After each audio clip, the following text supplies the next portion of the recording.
Good Tuesday morning, everyone, and thanks for joining us from the Ohio AgNet, the voice you know with the news you trust studio, sponsored by the Grain Equipment Company, where innovation meets execution. I'm Joe Everett. Well, harvest season is in full swing around our farm. Over the past week, I saw a lot of farmers get started, and we were able to get started over the weekend. Corn was a lot drier than we expected, so I look for harvest progress to make great strides over the next week. Looking at the calendar, powered by soy biodiesel, we'll be broadcasting at the Holman tent located at 611 Swine Avenue at the Farm Science Review grounds today. Stop out and see us. Then we'll be at the Farm Science Review Wednesday thanks to Morton Buildings. Stop out and see Morton Buildings at 516 Land Avenue on the Farm Science Review grounds. Then make plans now to visit Ashland County Fair September 15th through the 21st.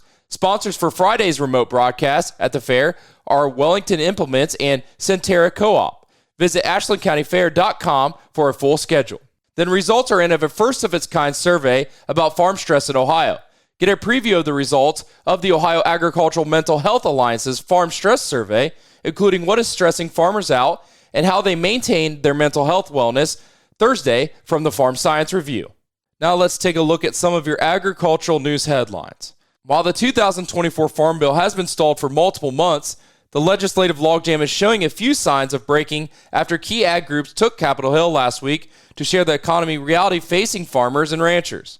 In the letter last week to House Ag Committee Democrats, Ranking Member David Scott said, "We all know that Congress needs pressure to act. That's why Chairman Thompson, Chairwoman Stabenow, and Ranking Member Bozeman and I agree that we are better off without another extension at this point."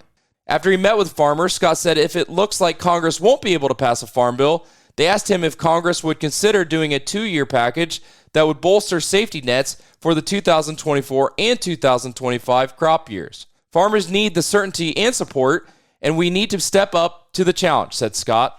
In other news, for the third consecutive year, Mississippi River water levels are falling again, making shipping goods difficult. Low levels are forcing barge companies to put limits on how much cargo they can carry and cutting into farm profits.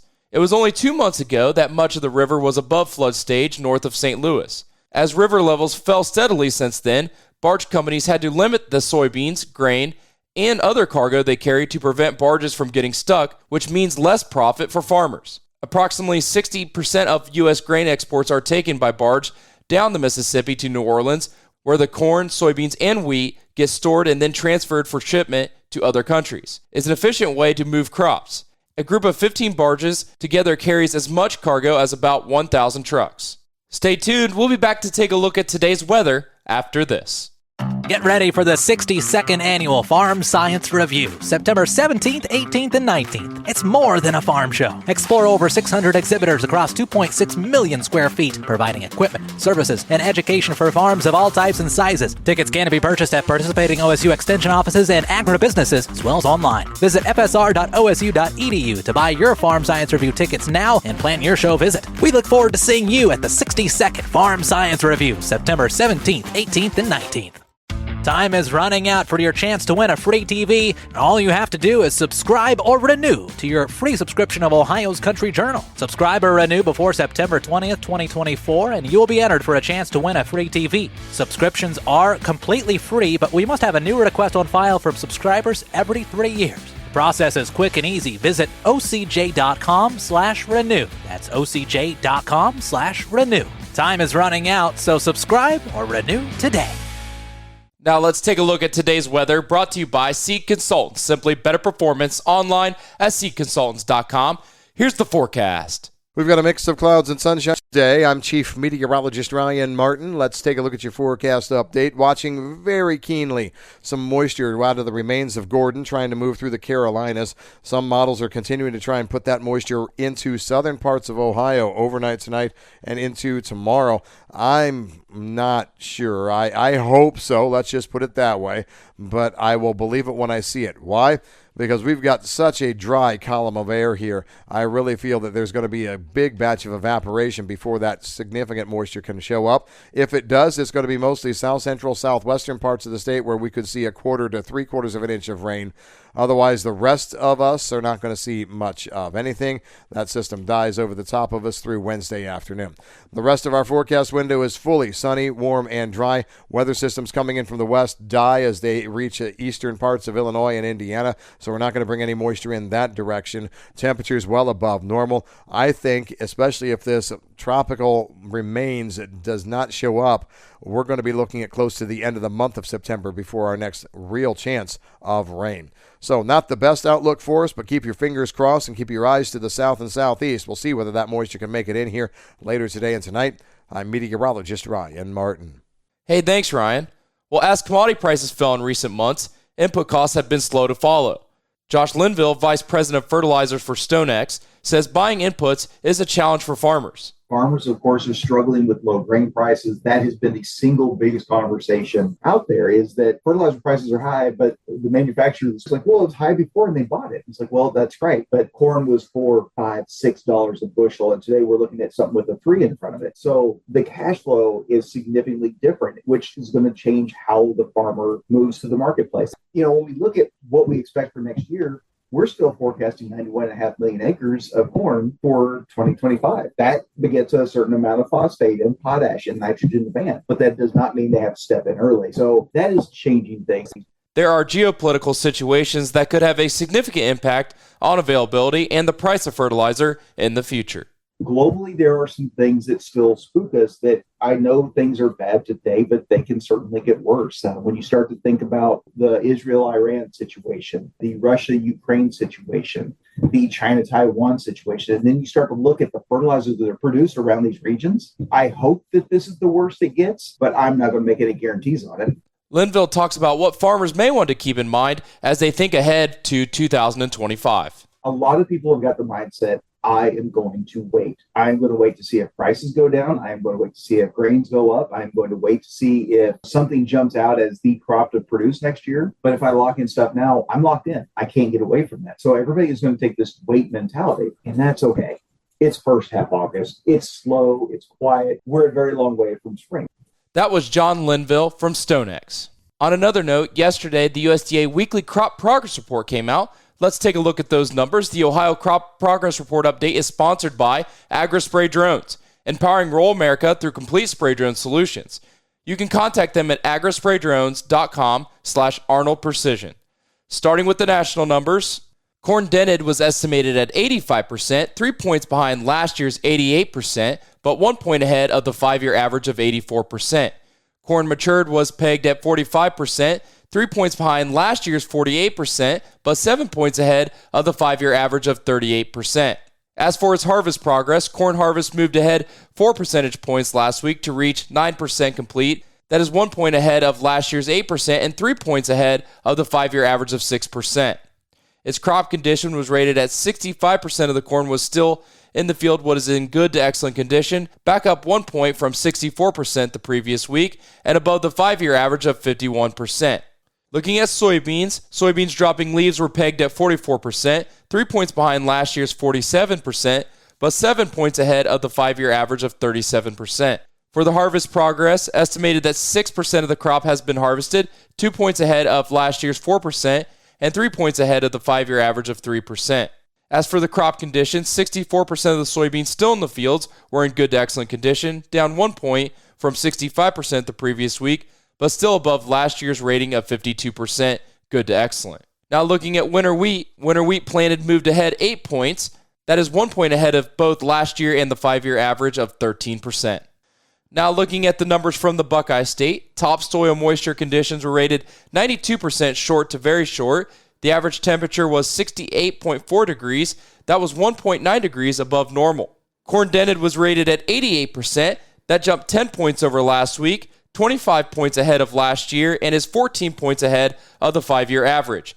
Corn matured was rated at 45% this week. That jumped 17 points over last week, and that's 26 points ahead of last year and 24 points ahead of the 5-year average.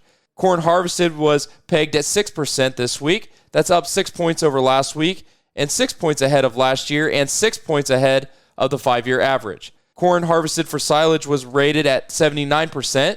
That's 23 points ahead of last week and 41 points ahead of last year and 35 points ahead of the 5-year average. Soybeans dropping leaves were rated at 59%. That jumped 29 points over last week, 37 points ahead of last year, and 33 points ahead of the 5-year average. Soybeans harvested were rated at 4% complete this week. That's up 4 points over last week and 4 points ahead of the 5-year average and last year. Alfalfa hay fourth cutting was pegged at 58%. That jumped 14 points over last week and is 12 points ahead of the 5-year average. Winter wheat planted was rated at 1% complete this week, and that is 1 point ahead of last week and is even with last year and the 5-year average. As for the crop condition, corn was rated at 39% good to excellent, while soybeans were rated 40% good to excellent. Both were down from the previous week. Stay tuned. We'll be back with the grain analysis and your overnight markets after this. In a time of tight margins when every penny counts, could you be saving more on your monthly energy bill? Ohio Farm Bureau is here to help members get competitive electric and natural gas supply prices through its energy savings program. Participants save an average of 10% on their rates. Let Ohio Farm Bureau help you take the guesswork out of energy savings. Request your free bill analysis at ofb.ag/energy program. Savings not guaranteed. Actual savings may vary. Get the equipment and trucks you need at Richie Brothers' next Great Lakes Regional event on September 18th, 19th, and 20th. This absolute unreserved auction will feature online bidding. Items are located in Columbus, Chicago, and Detroit. Choose from over 6,600 items, including a wide selection of construction equipment, truck tractors, and more. Don't miss Richie Brothers' Great Lakes Regional event on September 18th, 19th, and 20th. For more details, visit rbauction.com. Again, that's rbauction.com. Who wants them? It's now time for the Louis Dreyfus Grain Analysis, and that is brought to you by the Ohio Soybean Council and your soybean checkoff. Here's Ryan Martin. A down day in the markets to start off the week. Taking a look at corn, beans, and wheat, all finished lower. Let's start on the wheat side of things, where double-digit losses basically took away everything that we put on the market last week on Friday. That was a little bit disheartening. Corn followed wheat down, but only a couple of pennies at the closing bell. Soybeans were choppy. Both sides pretty much through the entire day yesterday. And honestly, that's a pretty good setup considering the NOPA crush report came out yesterday, and it was not really all that friendly. The NOPA August crush number came in at 158 million bushels, while the expectations were for 170 to 172. So that was interesting. 3-year low on the crush rate. Now, there was a lot of downtime in August, but still, that crush number was not expected. Also, yesterday, not expected, 132,000 metric tons of U.S. soybeans sold to unknown destinations for the 24-25 crop year.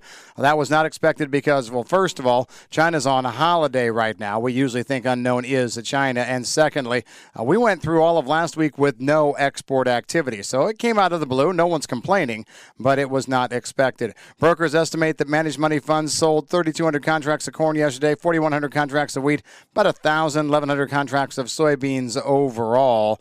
The NOPA crush report was probably the biggest headline, but also on the wheat side, Black Sea tensions.